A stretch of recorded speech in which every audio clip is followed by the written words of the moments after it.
जीवनम् कविभिरीडितम् कल्मषापहम् श्रवणमङ्गलम् श्रीमदाततम् भुवि गृह्णन्ति ते भूरिदा जनः नारायणं नमस्कृत्य नरं चैव नरोत्तमं देवीं सरस्वतीं व्यासं ततो जयमुदीरये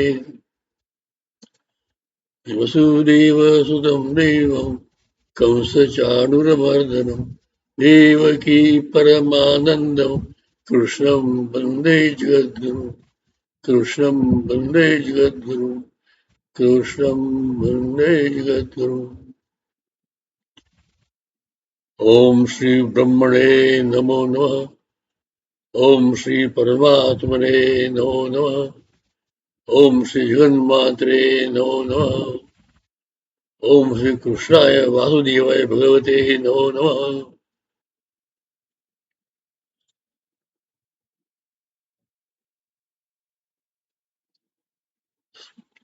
सत्संग प्रेमी, भगवान प्रेमी,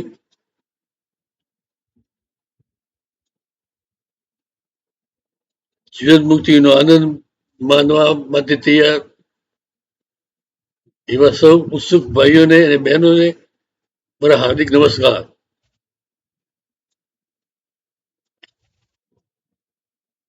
આજથી અતિશય પવિત્ર પુરુષોત્તમ માસ શરૂ થાય છે. સ્વાગતમ સ્વાગતમ. ભો પુરુષોત્તમ માસ સ્વાગતમ. તમારા નામ સ્મરણ માત્રેણ ધન્યોસ્મી. એ મારા વાલા પ્રિય પુરુષોત્તમ માસ, આપનું સ્વાગત છે. આપના નામ સ્મરણથી ધન્ય થાય છે. એ પ્રભુ આ પુરુષોત્તમ પુરુષોત્તમ નામ ધારણ કરી અને અમારી વચ્ચે આવ્યા છો એક મહિના સુધી, એ અમારું પરમ સદભાગ્ય છે. આપના ચરણ કર્મો કોટી કોટી વંદન હોજો. વર્ષના 36 મહિનામાં શ્રેષ્ઠ મહિનો હોય તો કયો? પુરુષોત્તમ માસ, અધિક માસ.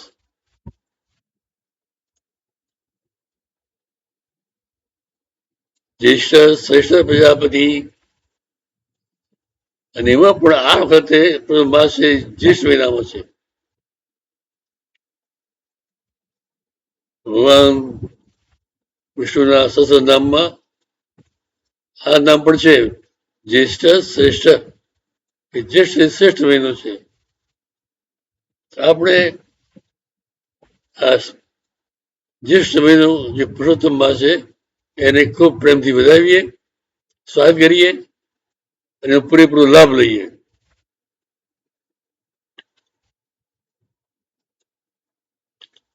જ્યારે કાળ ગણના થઈ અને ચંદ્ર ગતિ પ્રમાણે મહિના 29 દિવસ થવા મળ્યા અને સૂર્ય પ્રમાણે 30 દિવસ, થાય કે દર મહિને એક દિવસ ખૂટે 30 મહિનામાં, અને અહીંયા એક દિવસ વધે. એટલે 2.5 વર્ષ પૂરા થાય એટલે 30 દિવસ આખો મહિનો વધે. એ વધેલો મહિનો એ અધિક મહિનો, પ્રથમ માસ. જ્યારે આ કાળગણના શરૂ થઈ અને અધિક માસ ગણતરી કરવામાં આવી, ત્યારે અધિક માસનું મહત્વ નહોતું. એને મલમાસ કહેવાતું, મલમાસ.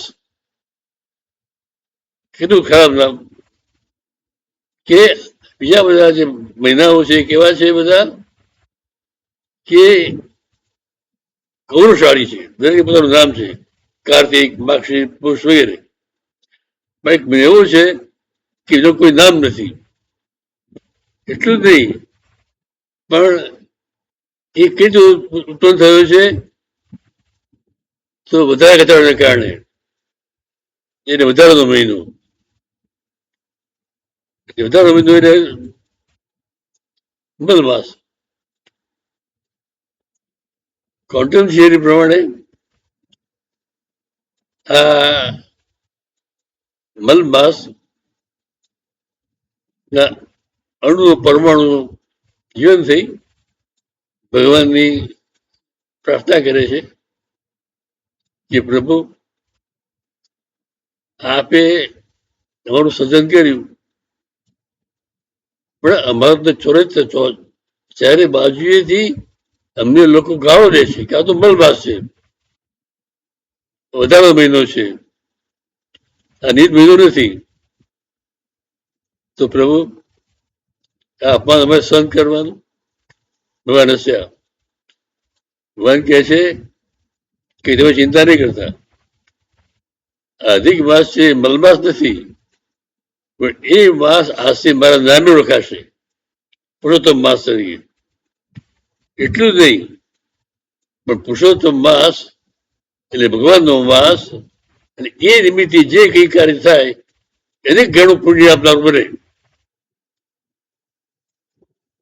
જ્યારે અધિક માસમાં, પુરુષોત્તમ માસમાં લોકો સત્સંગ કરશે, મારી કથા સાંભળશે, મારાથી પ્રેમ કરશે, મારી ભક્તિ કરશે, તો તે અનેક ઘણું પુણ્ય મળશે અને તેઓ જલ્દીથી જીવન મુક્તિને પામી શકશે. કારણ કે એ માસ સ્વયં પરમાત્મા સાથે જોડાયેલો છે. માટે એટલે આપણે પુરુષોત્તમ માસને ખૂબ પ્રેમથી વધાવીએ અને પૂરેપૂરો લાભ લઈએ. લોભ કરવાનો હોય તો લોભ એ વાતો કરવાનો કે દરરોજ સત્સંગ નો સમય વધારવાનો.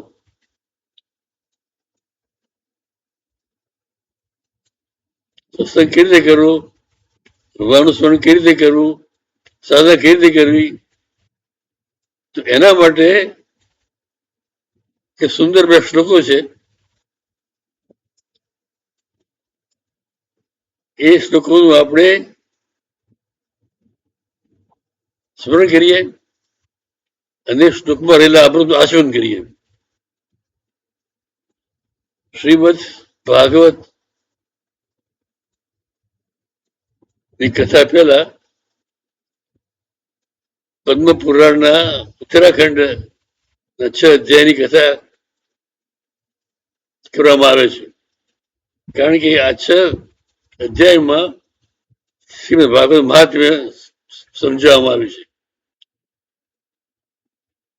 એમાં પદ્મ પુરાણના ઉત્તરાખંડના 4થા અધ્યાયમાં 2 શ્લોકો છે, 79 અને 80. 2 શ્લોકો નો સત્સંગ આપણે કરવાનો છે. આપણી બધી વાત કથા કરવાનો સમય નથી, પણ સમજે જાણી લઈએ કે પરિવાર છે, પરિવારના મુખ્ય સભ્ય છે આત્માદેવ બ્રાહ્મણ, એમના પત્ની નામ ધુંધુલી અને પુત્રો છે ધુંધુગારી અને ગોકર્ણ. આત્મદેવ નામ પ્રમાણે બહુ સરળ, સાત્વિક, પ્રેમાળ અને પ્રભુ પ્રેમી છે. ધુંધુલી એની પત્ની કપટી, કર્કશા, તકરારી અને સમગ્ર પરિવારને અત્યંત દુઃખ આપનારી છે. પતિ સાત્વિક છે અને પત્ની છે કેવી, કર્કશા. તકરારી. કપટથી જે પુત્ર થયેલો એનું નામ ધુંધુકારી. એ ધુંધુકારી તો બહુ દુષ્ટ છે, માતા પિતાને ખૂબ હેરાન કરે છે. અને બીજો પુત્ર છે ગોકર્ણ. એ ગોકર્ણ એ સંતિએ આપેલા ફળના પ્રતાપે થયેલો પુત્ર છે, એટલે એ પરમ ભાગ્યશાળી, પરમ ભાગવત પ્રેમી અને પરમ સાત્વિક છે. જ્યારે આ ધુંધુકારી માતા અને પિતાને ખૂબ ત્રાસ આપે છે અને પિતા આત્મદેવને અતિશય ત્રાસ આપે છે, ત્યારે આત્મદેવને એમ થાય છે કે એના કરતા મરણ સારું. દુઃખી થઈ જાય છે. પણ આત્માદેવને વિશ્વાસ છે, શ્રદ્ધા છે કે મારો જે પુત્ર છે, કે જે પુત્ર મને મારી સિવાય પસંદ થયેલા સંન્યાસી મહારાજે આપેલા ફળના પ્રતાપે જે પુત્ર થયો છે, એ મારો સાચો અને સાથી પુત્ર છે. એ મારો પુત્ર ધાર્મિક છે, ગોકર્ણ છે. તે ગોકર્ણ કહે છે કે બેટા ગોકર્ણ, હું તો આ ધુંધુકારીથી ખૂબ ત્રાસી ગયો છું અને મને શું એનું સોચતું નથી. બેટા તું તો જ્ઞાની છે, ભગવાનનો પ્રસાદ છે, તો તું મને રસ્તો બતાવ. અને ત્યારે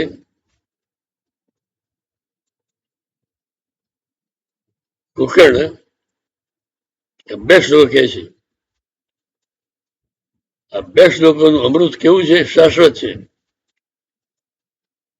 અત્યારે આ બે શ્લોકો વાસ્તવિક માટે નથી ગયા, આપણે માટે ગયા છે. એટલે આપણે ધ્યાનથી સાંભળવાનું અને એનું આચરણ કરવાનું. શા માટે? કે આ બંને શ્લોકો દ્વારા ભગવાનની ભક્તિ કીર્તિ કરી શકાય, ભગવાનને કઈ પસંદ કરી શકાય, જેને શું કરવું જોઈએ, આપણું આચરણ કેવું હોવું જોઈએ, એ બધાનો ઉપદેશ છે. એટલે ખૂબ પ્રેમથી, શ્રદ્ધાથી આ બે શ્લોકાના અમૃતનું રસપાન કરીએ.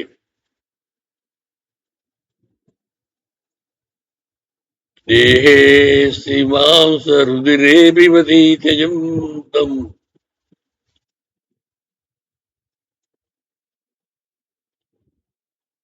દેહે શ્રીમાંસ રુધિરે પીબતી તેજમ તમ જાયા સુતાદિશુમતામ સમસ્તો જાયા સુતાદિશુમતામ મુંચ.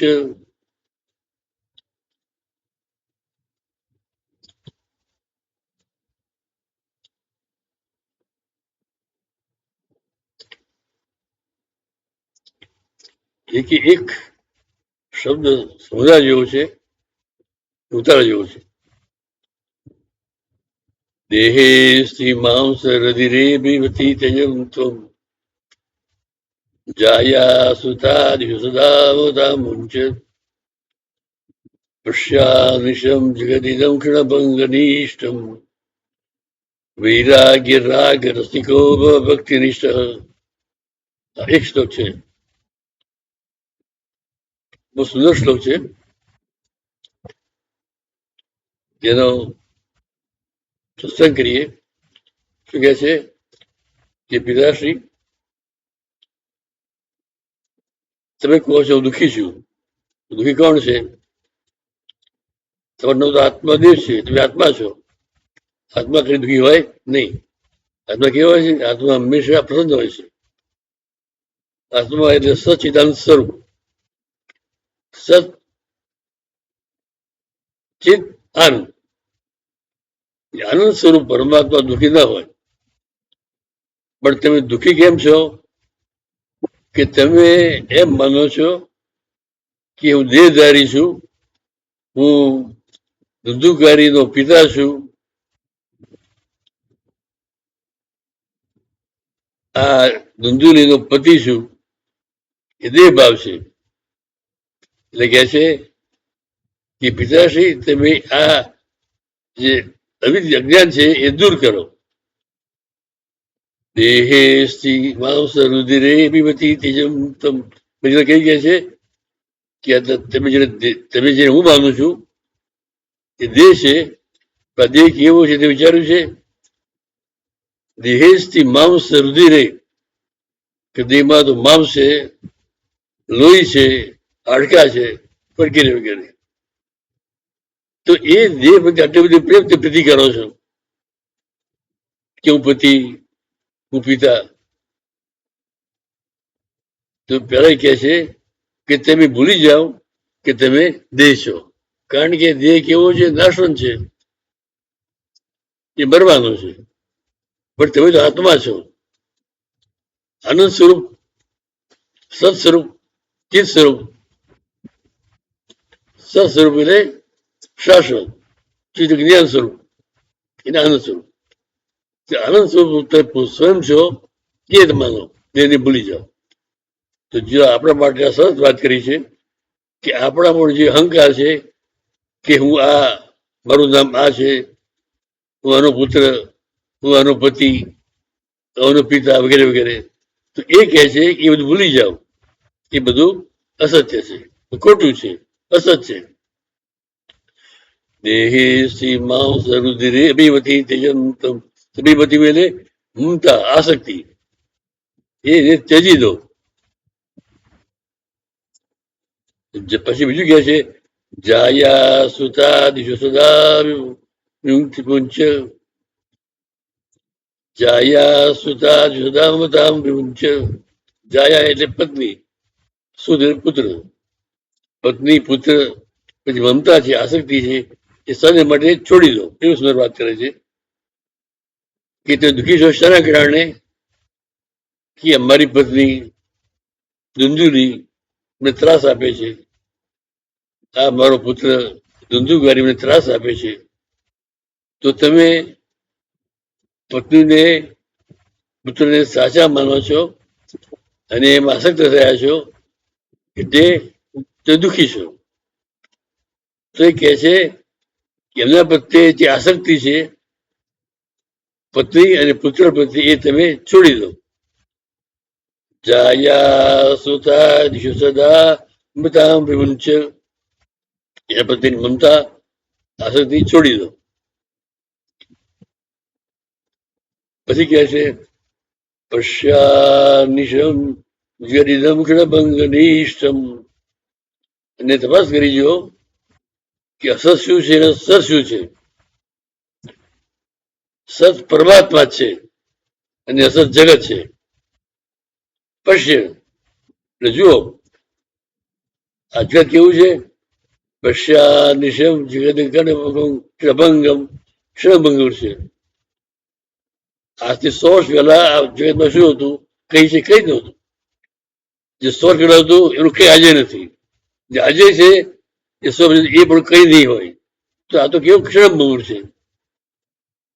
તો પશ્યાનિશમ ક્ષણભંગનિષ્ઠ, અને એ આ જગત ક્ષણભંગુર છે, એટલે જગત પ્રત્યે પણ આસક્તિ રાખવા જેવી નથી.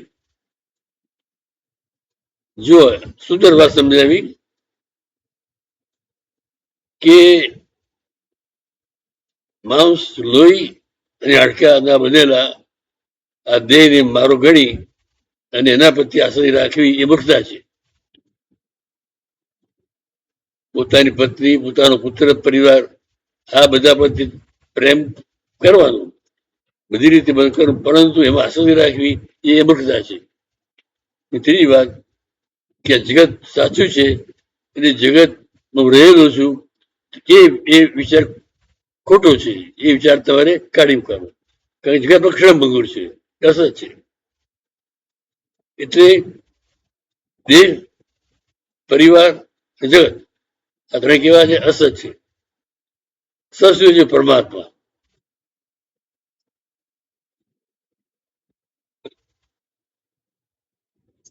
એટલે પછી કે છે વૈરાગ્ય રાગ રસિકો ભક્તિ નિષ્ઠ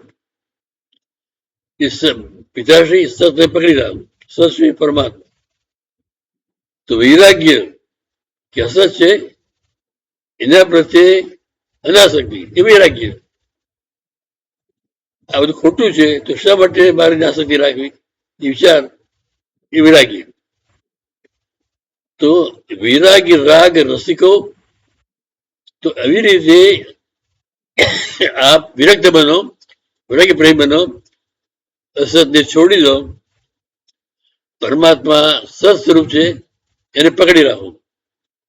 વૈરાગ્ય રાગ રસિકો ભક્તિ નિષ્ઠ શું પરમાત્માની ભક્તિ કરો, ભક્તિ પર નિષ્ઠા રાખો, શ્રદ્ધા અને પ્રેમથી ભગવાનને પ્રેમ કરો.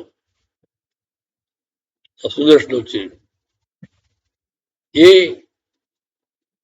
આપણે માટે છે અને એને આપણે આચરણ કરવાનું છે. પ્રયત્ન કરીજો આ મહિના માટે એમ વિચારવાનું કે હું આત્મા છું, સત સ્વરૂપ છું, જ્ઞાન સ્વરૂપ છું, આનંદ સ્વરૂપ છું, અને જે સત હોય એનો સત બહુ સંગ કરાયો હોય નહીં. એટલે હું આ જગત, પરિવાર, ધન, સત્તા એ બધા નિરત ગણી માત્ર સત્ય પરમાત્માને પ્રેમ કરું, આ સંકલ્પ કરવાનો. અને પરમાત્માની પ્રાપ્તિ એ જ જીવનનો મુખ્ય ધ્યેય છે એ માનવાનું. અને એના માટેનો સુંદર સમય એટલે આ પુરુષોત્તમ માસ કે ભગવાન સ્વયં એ પધાર્યા છે આપણા કલ્યાણ માટે સમજી અને આપણે આ શ્લોક આપણે જીવન ઉતારવાનો. પછી બીજો શ્લોક છે ધર્મમ ભજસ્વ સતમ, ધર્મમ ભજસ્વ સતમ લોક ધર્માન, ધર્મમ ભજસ્વ સતમ લોક ધર્માન, સેવસ સાધુ પુરુષમ જય કામ તૃષ્ણામ, અન્યસ્ય દોષ ગુણ ચિંતન માશુત્વા, સેવા કથા ધૃતરામ પીબતો. એ સુંદર શ્લોક છે કે જેમાં આસક્તિ રાખવા જેવી નથી એમાં આસક્તિ રાખવાની નહીં. જગત, પરિવાર, પૈસો, યશ, કીર્તિ, ધન આ બધામાં આસક્તિ છે એ રાખવા જેવી નથી. શા રાખવાની પરમાત્મામાં અને કહે છે ભક્તિ નિષ્ઠ. બીજા શ્લોકમાં કહે છે કે ધર્મ ભજસ્વ, કે ધર્મ એ સર્વશ્રેષ્ઠ છે. ધર્મ શું બતાવે છે કે પરમાત્માને કઈ રીતે પ્રાપ્ત કરવા.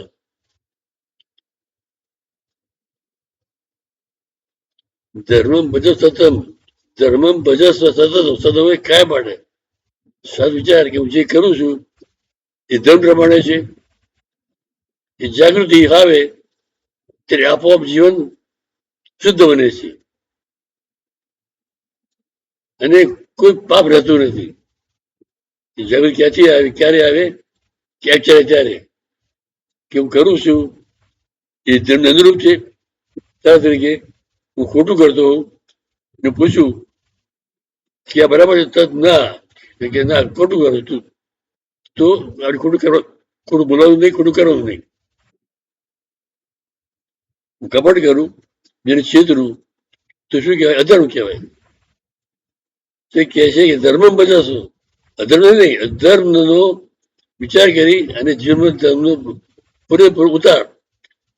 ધર્મ બચાવ લોક ધર્માન, લોક ધર્મ એટલે કેવા લોકો જે માને છે, લોકો જે આચરે છે એ છોડી દે. કે લોકો શું માને છે કે પૈસો પરમેશ્વર, પૈસો મારો પરમેશ્વર, એ માન્યતા છે, એ લોક ધર્મ છે. અને પૈસા માટે ગમે તે કરવું એ ધર્મ છે એવું લોકો માને છે.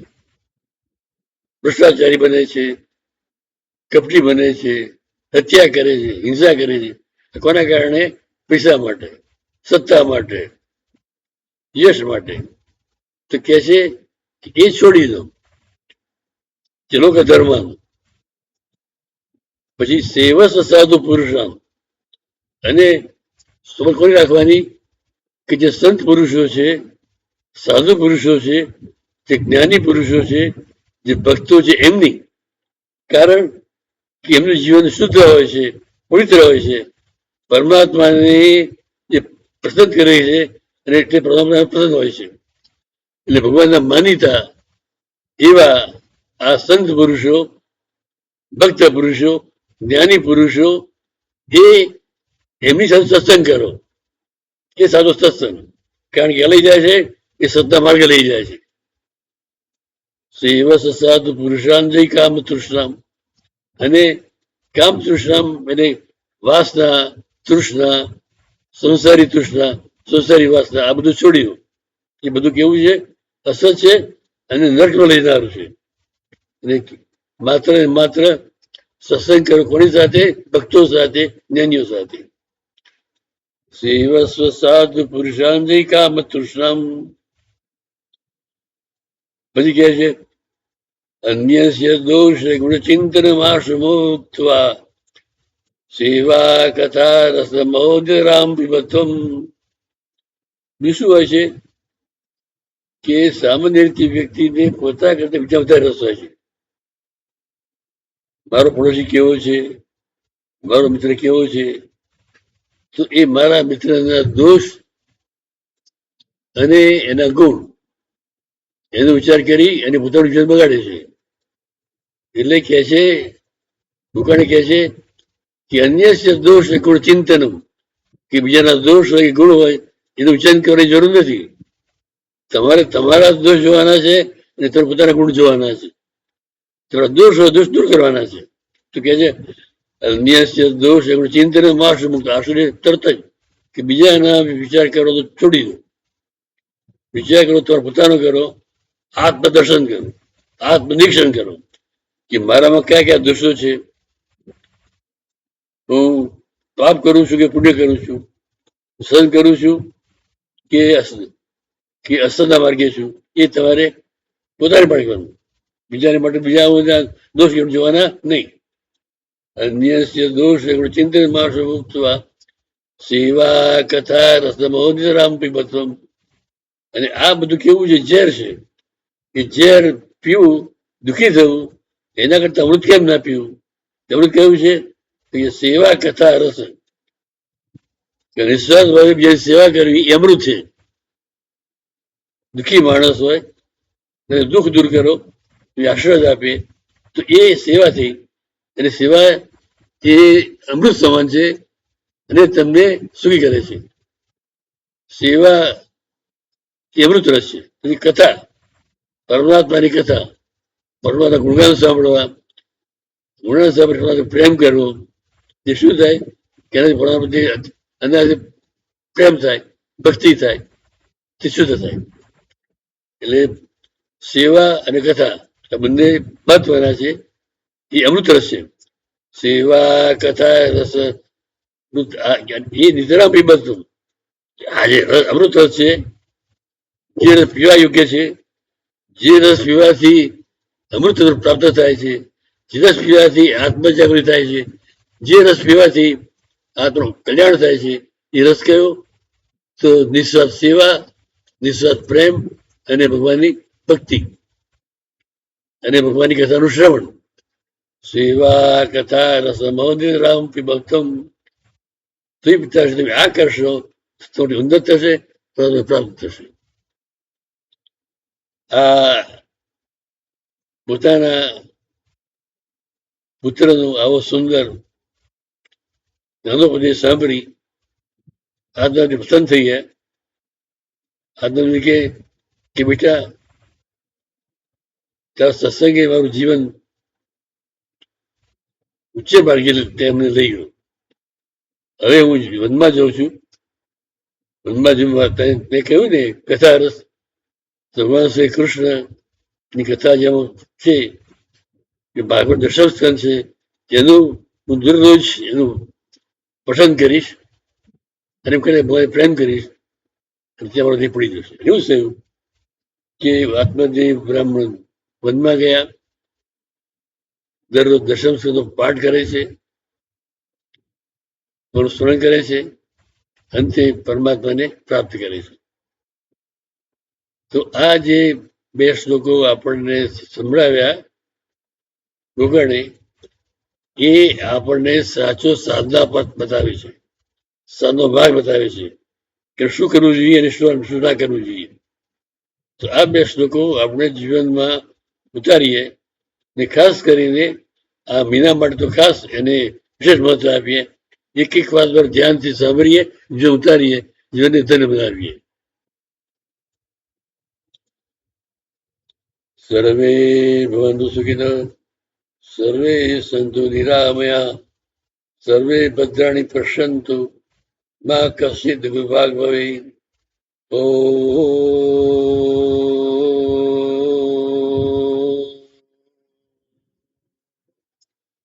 શાંતિ શાંતિ શાંતિ.